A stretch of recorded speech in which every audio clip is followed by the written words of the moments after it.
Sorry, naka-mute pala. Nasa Legazpi ka, sir? Wala, nasa Makati office. Ayan.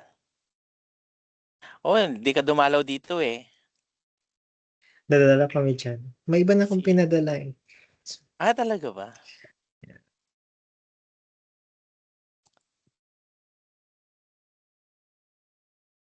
Buti sir nandiyan ka pa 'no?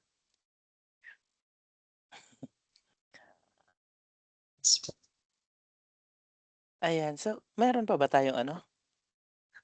I think wala na po. Nandito Wala na na? din wala na po. Asan asan yung president niyo?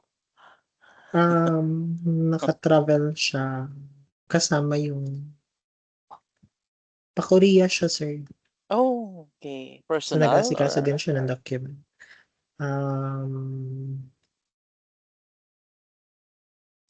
Professional.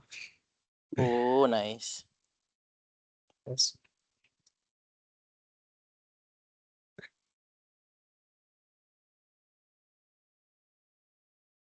Okay. So, si ano, si Sir Adrian, at saka si Ma'am Maria, are they part of the ano, of the team? Naka-mute ka, sir.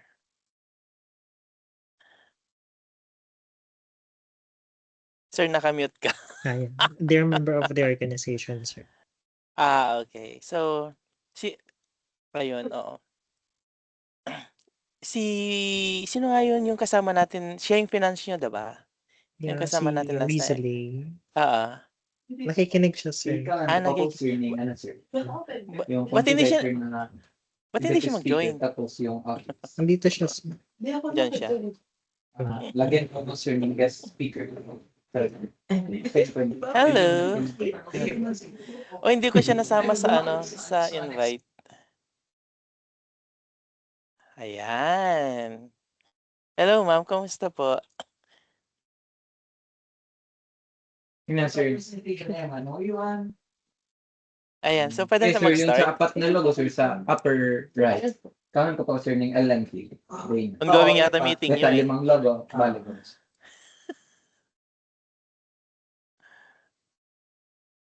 Sir, hindi ko siya ma-record. Ikaw na lang po mag-record if ever.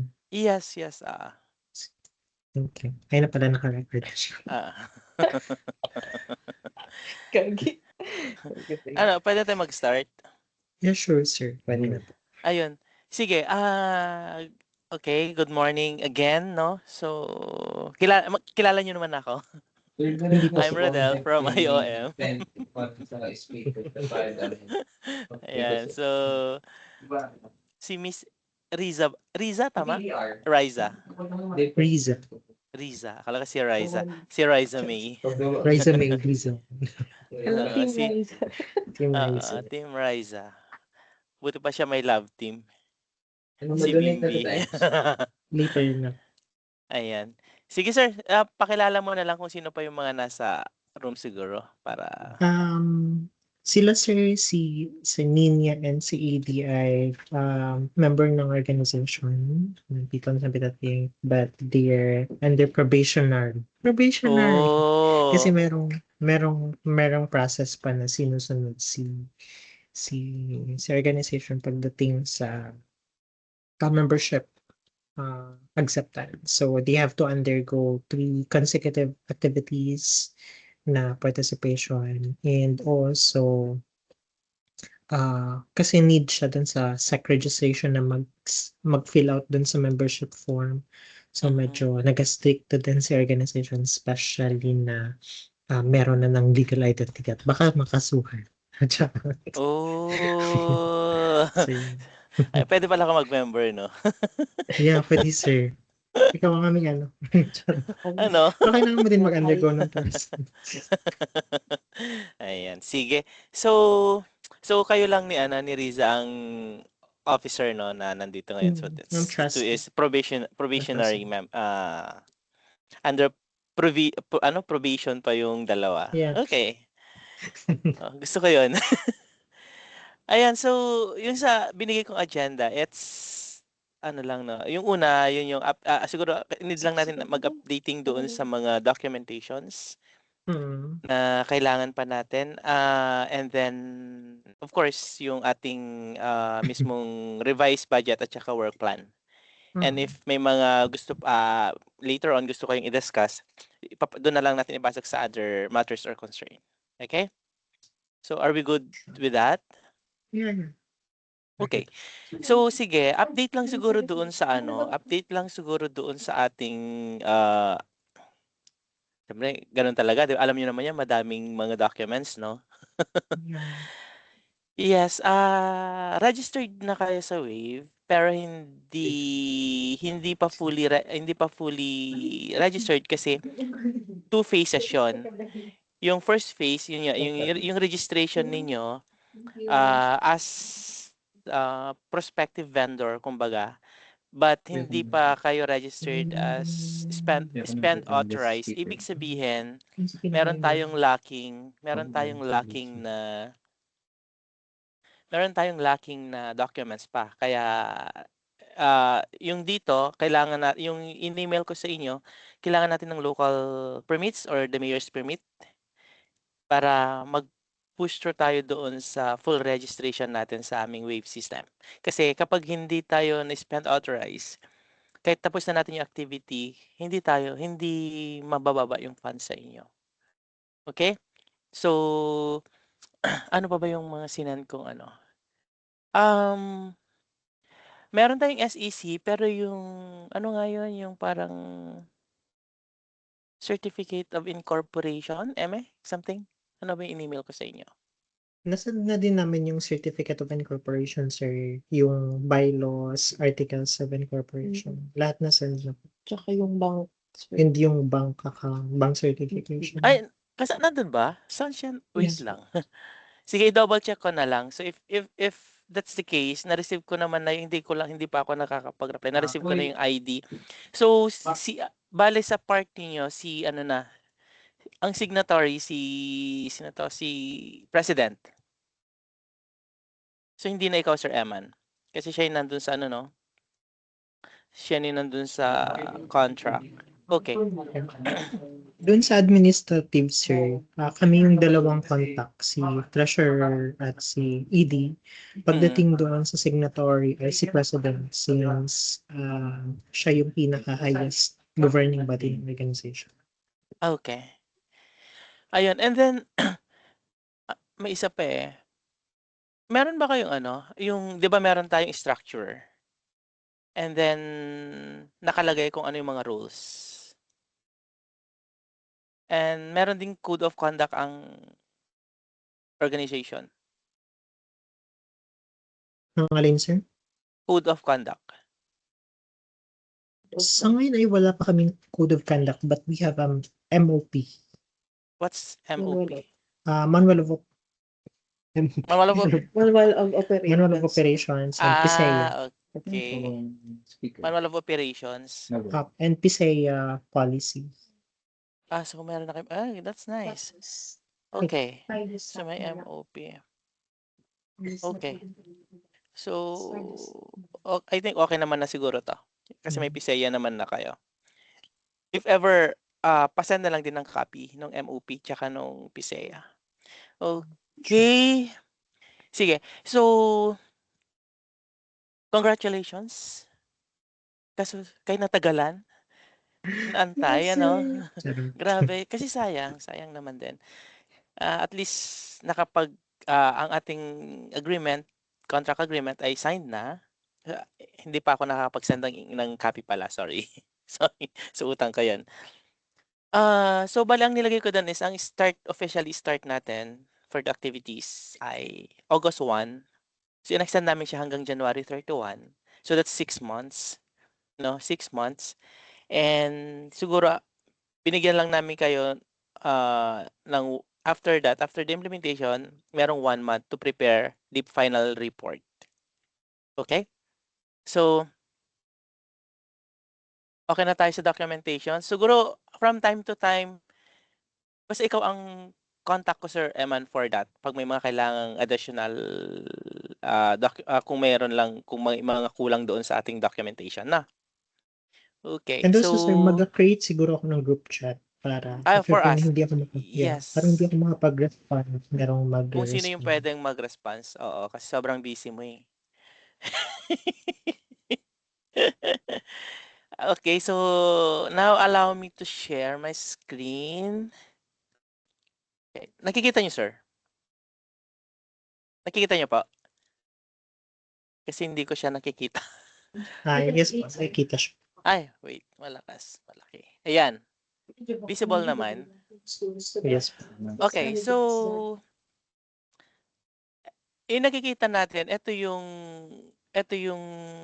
kumbaga based on our propose, no? Yung sa binigay ninyong work plan, kailangan lang natin siyang kumbaga kinompress into 6 months kasi nga wala na yung time natin, supposedly 9 months. But kailangan natin magawa. So ganito, if so we have milestone 1 hanggang milestone 5.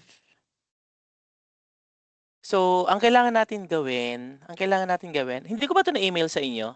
Sorry. Hindi. Hindi, email ko din sa inyo 'to, i-share ko 'to sa inyo definitely. Kasi maglalagay tayo dito. Yeah, mag-a-add tayo later on ng yung detailed.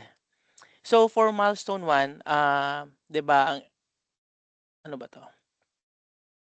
So project mobilization and site assessment. So kaya 'di ba may mga detailed naman kayo doon sa na sinabit pero kailangan lang i-detalye niyo dito ano-ano yung mga activities and then kung kasi nilagay natin 2 months kasi kung titingnan natin ito yung work plan. Pa-double check din netong work plan kasi itong Gantt chart kung tama yung targeting natin. Kasi ito yung sisingilin later on for the reporting per milestone.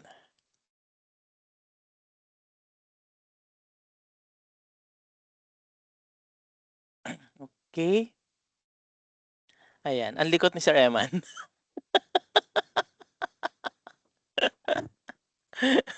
Joke lang. Informal naman 'tong meeting, it's fine. Ayan. So ito yung work plan. So double check if tama yung targeting natin. For example, for project mobilization and site assessment, so August and September. Okay? Pero may Yung sa TWG, sir, mauna siya since kailangan dalawa yung meeting for TWG sa first part sa sa project mobilization. And then yung sa 9, yung merong yung 9. Kasi need namin ma-reconvene yung TWG since So saan need din siya? Saan meron siya meron siya ng milestone 4, 5, and 1.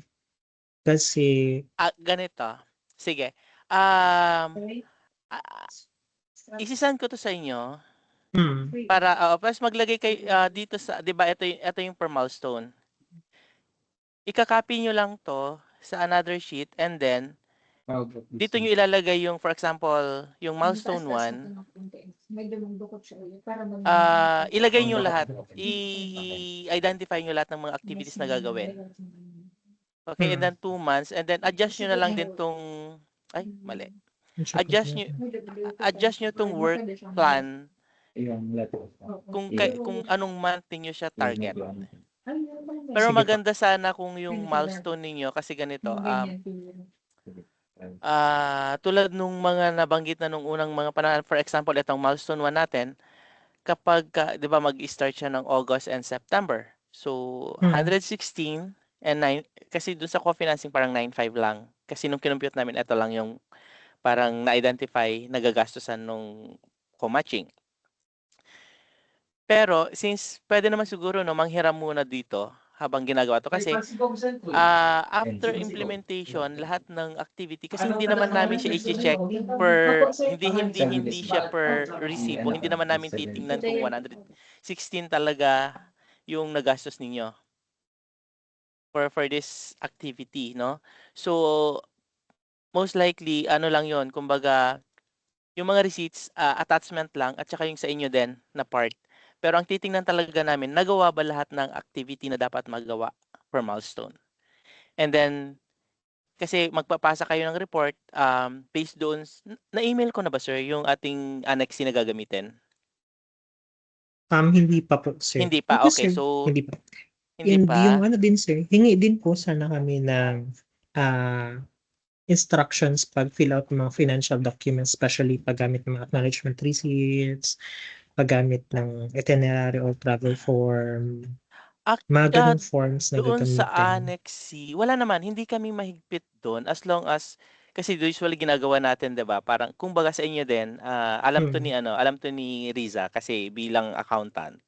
Alam mo 'yan kung paano, 'di ba? Gawa kang worksheet balance. Naman sa I shop ko mean, no. lang, Imbis na yung recording lang, mag-balance sheet ka kung kailangan, mag-T account ka kung kailangan. 'Yan, 'di ba? Para lang makita mo kung ano yung mga resibo, kasi may mga receipt number naman, 'di ba?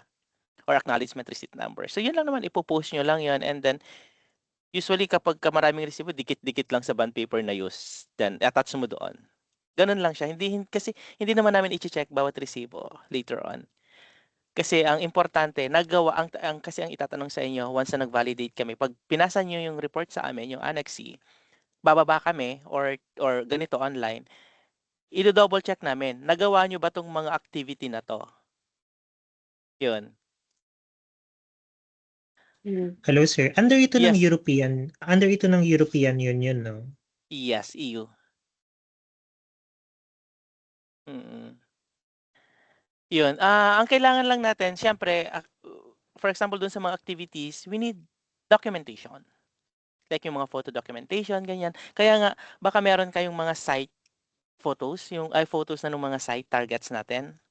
Para at least, kasi last time hindi natin nababaan talaga eh. So, pwede na siya i-part dun sa project mobilization, sir? Na part. Yes. Kung may mga initial na kayo, pwede na yun. So, basta I think yun yung gusto kong i-clarify. Ang ating reporting is per milestone, and make sure na kapag ni-report ninyo itong milestone 1, completed na lahat ng activities based doon sa target na timeline. Yan. Kasi later on, kung kumpleto naman, no, kung kumpleto naman at validated, wala tayong magiging problema sa transfer ng fund. Kasi tsaka lang namin matatransfer yung nilagay natin dito na 116,450 once fully validated to. So, mabilis lang naman yon. Basta kumpleto yung activity, kumpleto yung documentation natin, in 2 weeks time, transferred agad yung pera. Ganun siya. Then, so proceed ulit tayo sa mga ganyan. So, yun lang naman yung natin, yung trigger natin. Completed ang activity, kumpleto ang documentation natin based dun sa report, and then kapag may mga kailangan na additional attachment, ma-provide natin, hindi tayo magkakaproblema doon sa transfer of funds. Ayan. Malinaw lang naman, alam ni budget officer yan kung paano mag-monitor ng natin, financial, kung paano yung reporting natin. Hindi naman siya ganoon ka-komplikado. Ano lang naman yan activity 1, eto. Ano yung halimbawa nag-community visit kayo, nag-rent kayo ng sasakyan, acknowledgement receipt, photo documentations, activity 2, kung training yan, tawag dito, ang kailangan lang ano yung mga expenses natin, attendance sheet, photo documentations, something ganun lang siya. Hindi naman siya ganun, hindi naman siya sobrang komplikado, and later on hindi naman namin, tulad ng sinabi ko, hindi naman namin isa-isahin yung nagastos mo ba talaga yung 116, no? Kasi we are more on nagawa ba yung mga activity na nakadetalye per milestone. Also, sir, mag-ask lang din. Kasi may mga nilagay kami parang mga BIR registration, may mga documents na need i-print doon sa nilagay namin may mga section kasi doon sa detailed line item namin na parang pag-develop ng mga manual book of accounts. Isasama ba namin yun or hindi? Kasi yung initial yun eh. Mm. Nag-initial na siya, baka pwede na lang natin kunin doon sa co-financing if Ah. ever. Pero kasi ang mag-i-start tayo kasi ito na yung susundin natin dito sa project mobilization and site assessment. Pero kung meron pa rin kayong mga for ano dito, yun yung mga administrative na work na may mga cost, pwede naman, ipasok nyo pa rin siya. Kung yung halimbawa yung sinasabi ninyo na development, kung dito siya sa project mobilization, ilalagay nyo siya as activity, pwede pa rin naman siya. Basta, Yung ang pag- start natin is August 1. Yung pag-request namin, sir, ng tranche ay kapag naubos na ba, na-exhaust na yung funding or No. kahit hindi pa. Hindi, ganito. Kaya Per sabi ko, milestone. hindi kasi siya advance. Hindi siya advance. So, kaya kaya per milestone siya. So, tapusin muna natin lahat ng activities na nilagay natin per milestone. For example, milestone 1. Kaya sabi ko kanina, mag-add kayo ng isang sheet, i-copy ninyo to, tapos ilagay na lang ninyo per milestone. Ano-ano yung, milestone 1, project mobilization and site assessment. Ano-ano yung mga activities? Activity 1, activity 2, activity 3, and so on and so forth. Pag nagawa lahat ng activity dito sa milestone,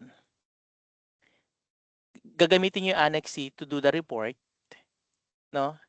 Kasi nandun naman na siya, doon yung ilalagay. And then, ipapasa sa amin yon yung form na yon. I-validate namin either table validation or bababa kami. And then, pagka fully verified yung inyong report, paprocess natin yung transfer. So, ganun hanggang matapos natin hanggang milestone 5. Hanggang January 31. Okay? So kahit naman halimbawa, kahit naman ito, halimbawa, pinag natin na, wala pang 1 month, pero natapos na itong milestone 2, Community-Based Mangrove Rehabilitation and Governance Training. Kung hindi naman siya makaka-apekto dun sa milestone 1, pwede naman na ninyong i-report din to. Okay na to. Pwede na siya. Hindi ibig sabihin na, hindi pa kami tapos ng 1, so hindi pa kami mag-proceed ng 2. Kahit ongoing pa itong milestone 1, at gagawin nyo na itong milestone 2 at nauna yung natapos to, pwedeng unahin nyo itong i-report. Ano lang, nakalagay naman doon anong milestone, ano yung activity na yon. So, ganun siya. Okay? Community-based mangrove and governance training. So, 1 month duration. Saan siya nakalagay? Anong month to? Saan siya nakalagay? Ito no, CBMR. So, 5 days. Okay. Yun. Ilang training ba to, sir? Isang training lang ba to? Yes po, isang training lang siya na 5 Pero- days po kasi. Pero ipupull nyo sila, yung mga areas, yung mga communities. Okay. Yeah, kukunin namin sila tapos i-gather sa isang place. Ang plan nga namin, sir, is dalhin sila sa Sorsogon. Kasi yung Sorsogon yung may magandang site sa ngayon na ginagamit actually kasi nanalo sila nung sa Para Elmar. Kasi meron, tapos may mga nursery na rin sila doon and all. Okay. Hindi. Oo, kapag i-conduct ninyo tong training na to, sir, baka pwede kaming mag-visit for documentation then. Sure. And then, Words. kasi baka kung kasama namin ang aming comms, mag-request din kami na from your organization and from the community, from yung mga trainees natin to parang short interview. Ganun lang siya. Sige. Ayan, oo. Tapos sir, And then, nagdagdag lang kami doon sa TWG kaya need siya ma-revise din kasi si Provincial Youth Development Office at si Department of Labor and Employment ay masasama na namin siya doon sa TWG para medyo ma-reduce din yung burden pagdating doon sa milestone 3 and 4 and para magkaroon ng transition rin from gusto kasi 'di ba natin i-highlight yung nature-based solutions, sir, yung NBS. Especially affected din yung mga areas sa Bagamanok, sa Bato. So need siya i-highlight rin. And malaki din kasi yung role ng mga kabataan pagdating din sa continuity ng mangrove rehabilitation, mas ma-assure din na science-based din yung planting. Yun Okay. yung common na naging problem. Sige. So, saan siya magfo-fall? Dito sa milestone 4? Kaya need naman siya na maisama din yung TWG formation actually ay nasa first part siya, sa milestone 1 siya. So, okay na sir yung funding na 116,000. Mhm. Ah, Lalagyan niyo lang ng activity. need lang na lagyan Kasi ng sige, okay activity. lang naman 'yun kasi ang Mm. ano naman ang ano naman natin later on, ang basta ang ating reporting is per milestone naman. So Mm. kaya sabi ko, maganda na ito yung summary, pinaka-summary niya, and then just copy this one to another sheet, then i-detalye niyo per milestone. Lahat ng mga yun. So ilagay kayo na maglagay. And then kahit naman halimbawa etong mga amount na nakalagay kung may sa tingin niyo may magcha-change, okay lang naman i-change ninyo basta ang total is 750. Pwede kang mag-move. So, yun yung kailangan, yun yung ipapasa niyo sa akin yung final. Okay? Yes, sir. Sir, Sige. nasend ko na sa'yo yung comprehensive na adjustment namin doon sa plan and Pero na-revise na din. pero dapat yung Um, activity mo dun is August 1 and Ayan, ano. Pero eto kasi, ah, wala, wala kailangan kami kailangan kasi. kailangan ko makita yung ano, ay sorry, kailangan mag-reflect dito yung mga activities per milestone. Kasi yun naka-lump yun nakabuo. So, at least dito kasi 'pag makita, i-ano niyo na lang, kumbaga parang ayun nga, yung tulad ng sinabi ko kanina, project mobilization and site assessment, tapos kung ayun, ano yung mga activity under this milestone. Number 1, site visit, mga gano'n, ganyan, meetings with the community, coordination meeting with the community, something like that. So, gano'n siya, i-ano mo lang.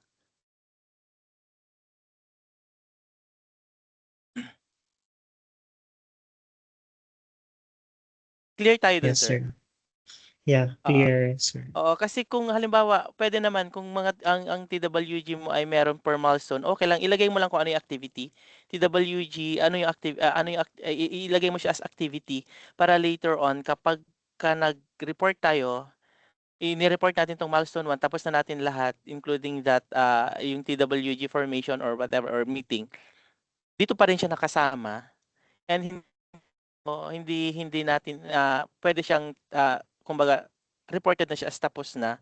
So, makikita naman na continuous kung lahat milestone 2 meron din kayo, okay lang, at least separate activity siya para hindi tayo ma-question na bakit meron 'to dito, anong pagkakaiba nila. So, sasabihin natin na parang meron na kumbaga cut across siya pero yung activity ay in-insert per milestone. So, hindi tayo mako-question. Magiging complete pa rin yung activity. Itong ano na 'to,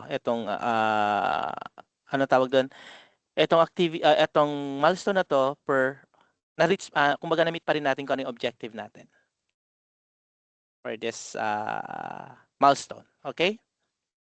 Ayan, sir, naging Mm. clear naman siya. So, kumbaga yung ginawa naming plan ay magiging guide lang siya. Mm. Halos same lang din naman yung ano, and mas susundin namin itong nailagay niyo doon sa plan. Yes, oo, i-insert lang natin yung mga activities Hmm. na gagawin. Kasi kumbaga, oo, kasi 'di ba halimbawa itong project mobilization and site assessment, nilagyan natin, ano ba yung objective natin dito, 'di ba? So ano yung outcome na gusto natin for this one? Ano yung outcome na nakikita natin for this one? So based on that, makikita natin para ma-reach mo yung outcome na yon, gagawin mo 'tong mga activity na 'to. 'Yun.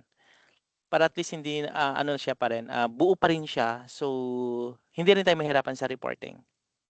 Kasi okay, activity 1, titingnan lang namin, documentations, 'di ba? Ito siya, complete. Activity 2, complete. Activity 3, activity 4, and so on and so forth. Tapos na tayo sa milestone 1 based dun sa report nyo, and then based sa verification per activity na gawa naman lahat at na-present nyo naman ng maayos yung mga documentations, then yun na yung trigger. Proceed na tayo sa fund transfer.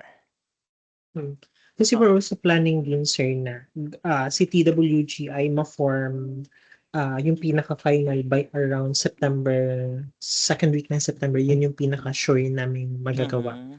Um, And then, sunod-sunod na once na ma-form na kasi nagwe-wait na lang din sa amin si Provincial Agriculture Office para mag-go na din sila sa procurement. So, Mm. makikipag-meet kami this second week ng August para maka-start na sila ng procurement kasi napakatagal din yung procurement pagdating sa government. Yes, And, totoo yan. Very tedious, very lengthy yung time. Mm. Pero kasi kaya sa yun din, Go ahead, kaya sir. nag-request din kami ng meeting kasi para ma-assure na din namin if makakapag-go na din sila kasi naghihintay lang din sila. Yes, basta sa atin, ang documentation natin na for the implementation is August 1. Start na August 1. 'Yun. So lahat ng mga expenses natin from August 1, pasok na siya. Okay? 'Yun. Pero again ha, baka yung iba kasi yung alam mo naman ang EU medyo mahigpit. Hindi siya yung advance payment. So gawin mo na yung activity, then transfer ng fund. Okay? Alam mo yan ni Ma'am Riza bilang accountant. Ayan, pero pwede pa rin naman kayong ano ha, if ever pagka ganun, kung may mga kailangan pa rin kayong i-clarify, just let me know. Kung may mga kailangan kayong i-clarify sa mga reporting and all, ano yung dapat nakalagay, ano yung dapat naka-attach, just open naman. Kaya nandito kami para at least maging smooth din yung implementation natin, and at the same time smooth din yung processing natin later on ng fund transfer. Also, sir, mag-ask lang din kami kung gaano siya katagal after namin mag-report, mabababa agad. Halimbawa, nakapag-report kami ng milestone 1, gaano katagal may baba yung another tranche para sa milestone 2. Kasi iniisip lang din namin na baka kasi halos magkasabay sila, especially dito sa community-based mangrove training. 5 days kasi siya, so parang hindi siya kailangan o hindi siya dapat malate din yung funding ni CCF kasi kukuha talaga kami ng malaking fund din sa CCF para i-match dun sa aming fund, especially 539,000 Mm. yung sa milestone 2, tapos 448 lang yung ima-match namin. So parang yung 3, kumbaga kung ititingnan natin yung ratio ay yung 3 days na activity ay sa amin and yung another 3 days activity sa inyo din. Parang ganun siya. Sa isang Ayun, tulad nga ng sinabi ko, after nung activity, 'di ba ire-report nyo, doon pa lang natin ipa-process yung transfer. So, baka paano ba 'to? Kasi hindi kasi siya advance payment, eh.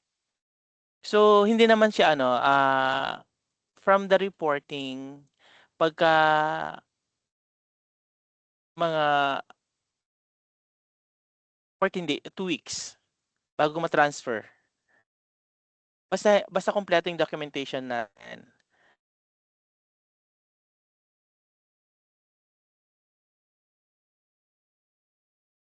Ayun, sir.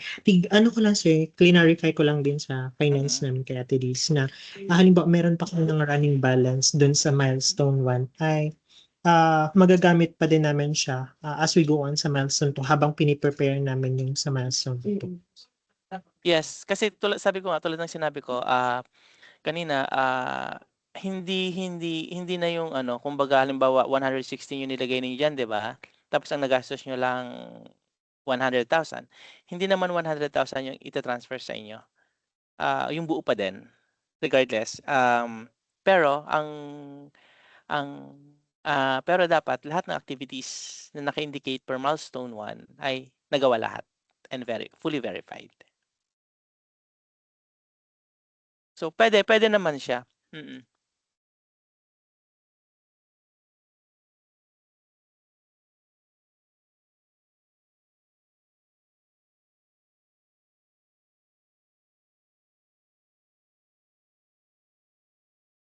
So, bali po sir sa pag-audit po namin, bali sir, magpe-prepare lang po kami ng mga accounts tapos breakdown po lahat ng nagastos. Yes, para sa inyo din 'yan kasi later on magpa-file kayo ng mga 'di ba, ng mga tax and all, ganyan. For audit purposes lang. Pero Hmm, it doesn't necessarily internal siya. mean na internal. Pero later on, at least kung pagka halimbawa yung auditor din namin gustong pumunta para mag-cross-check lang, something like that. Mm. Kasi ang Mm. i-cross-check niyan, halimbawa, per activity, tulad ng sinabi ko, yung activity 1, sinabi ninyo na, pumunta kayo sa ganitong lugar to assess or may coordination meeting, titingnan niya, ano yung mga posted na expenses for that, tumugma ba doon sa activity na ginagawa ninyo. Something like that, parang ganun lang siya. So, but not necessarily na, asan yung resibo nito, asan yung resibo niyan. No, hindi naman siya ganun. Pero of course, kasi alam naman natin sa audit, kailangan pa rin natin na kahit sabihin natin na posted lang siya, dapat may yung mga attachment later on kasi hindi mo alam, mag-random check, no? O yan. Acknowledgement receipt, contract with the supplier, mga ganun. Para at least maano pa rin natin yung ating good, kumbaga yung good financial practice na tinatawag. Good financial monitoring practice. Yan. So, kasi later on kapag may mga partnership din tayo, tatanungin yan. Hindi lang kami. Halimbawa, makakuha kayo ulit ng partnership with other UN agencies. Kasi ano nyo tawag dito, i-declare ninyo na you have already partnered with, for example, for IOM. So, magsi-CI yung mga yan. Mag-ano yan, magtatanong yan kung naging maganda ba yung kumusta kayo when it comes to financial monitoring, to program implementation. Kasi ganon sila. Nasa UN system kasi yan. So, maganda na kasi since first UN din ninyo na partner, ayusin natin para sa mga susunod hindi tayo mahirapan. And maganda yung record natin, maganda yung monitoring natin, then mas makakakuha tayo ng mas maraming funder. Okay? Yan, lalo yan maganda yung advocacy natin. So, okay, meron pa? May mga katanungan pa? So far, wala. So, basta masubmit na lang din namin yung permits na sir, yung business permits, yun na lang. Yeah, kasi akala ko sinabay mo na nung nag-aayos kayo. Hindi siya, kasi plan nga namin na mag-use of rock sana. Kaso parang may conflicting kasi yung political dynamics din. So, we're looking at that. Oh, okay. Yeah, pero madali lang naman makakakuha naman tayo nung local. So, sige lang. At least okay pa naman, medyo at least pwede na tayo mag-implement while waiting for that. Mhm. Basta make sure lang na mabigay natin bago matapos yung milestone para ma-fully registered tayo. Mm. Okay? Medyo mas mabibilisan kami ngayon sir kasi na-modify na namin or na-rectify na namin sa BIR yung mga reports na need. So bali annual na lang in quarterly yung submission namin, hindi na siya monthly. Ayun, sige, that's good. Kung quarterly and annual, no? And ano naman, non-VAT naman kayo, 'di ba? Yes po, non-VAT naman. Oo, non-VAT naman. So sige, ano pa? So isi-send ko sa inyo itong updated, then dito na lang din kayo. Feel free to adjust yung itong work plan kung saan siya not necessarily ito namang TWG formation executive order signing. Ano naman to, kumbaga parang work in progress siya kaya nandyan. Maglagay na lang kayo dun sa per milestone or pwedeng dito na lang din kasi nakalagay naman yung M1. Yun nga lang, hanggang 3 buwan. Hangga't hindi natatapos to, hindi yung mga activities kailangan matapos bago ma-report. No, ganyan siya. So, double check with this one and then kapag kasi na-meet nyo naman sa akin ano na lang ako, mag-send na lang ako ng clarificatory if merong mga kailangan akong i-clarify. So, use the same na lang siguro. Then mag-ano lang ng other sheet para dito sa ating detailed activities per milestone. Okay, any other concerns? from time baka nga mag-ano kami, ay dapat mag-o-open kami ng ng project assistant position for the SWAN. Siya yung magiging monitoring diyan sa inyo. Pero based sa Legazpi. Ay, nakita ko na siya, sir. Parang naka-open na siya last. Oh. Kaso ano ka kasi, ikaw yung founder eh. So, Ayan. Kaya nga, magkakaroon, magiging ano ka na eh, magiging ano tawag doon? bias. Hindi, yung parang personal, parang may personal interest, hindi siya, Conflict of interest. conflict of interest yan. Hindi siya pwede. So, naisip nga kita eh, kasi sabi ko, siya yung founder.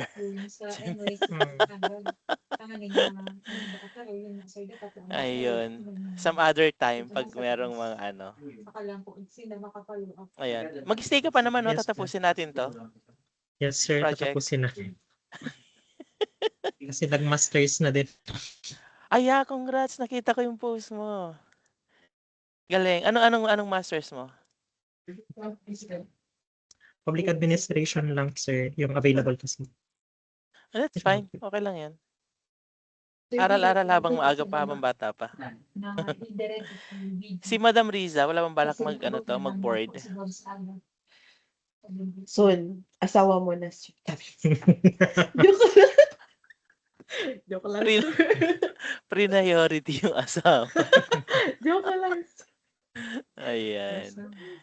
Ayun, basta pag, sir, siguro, pag may mga pala kayo, pag may mga activity kayo, lalo na mga site activities, yung doon mismo sa mga target sites natin, if meron na kayong mga schedule, siguro, sabihan nyo kami ahead, baka pwede kaming mag-join sa mga, hindi naman lahat.